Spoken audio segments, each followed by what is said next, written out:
do we know much about Koizumi's contacts with or knowledge about outside art, outside artists, outside trends? Koizumi came up through a very traditional route. His father was a teacher of calligraphy as well as a woodblock carver.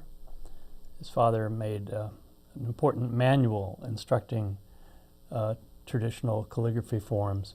So Koizumi grew up in this this combination of intellectual and hands-on family.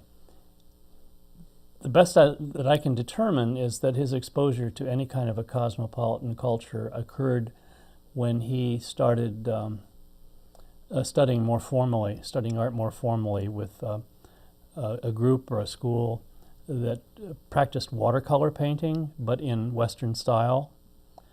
There were a number of these groups, the biggest of them probably centered at what is today Tokyo University of the Arts, Tokyo Geidai.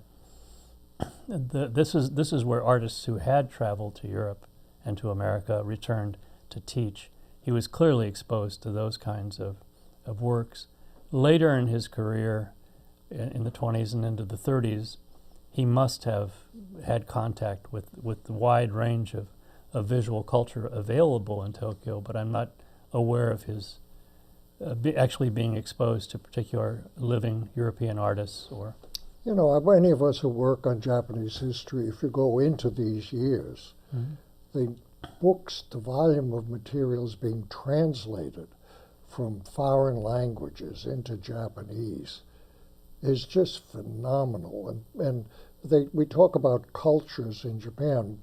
There were, in the publishing world, there were two cultures in popular discourse. One was called Iwanami culture, which was a great publishing company which still exists today, the Iwanami Shoten Publishing Company.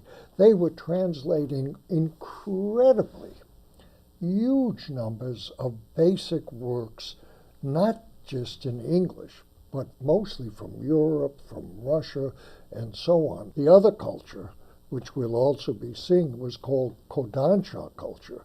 Kodansha is another great publishing house, which still today is a great publishing house. And they were doing pop culture.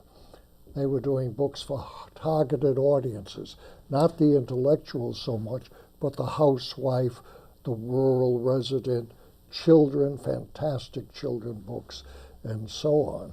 And so Koizumi is working in a very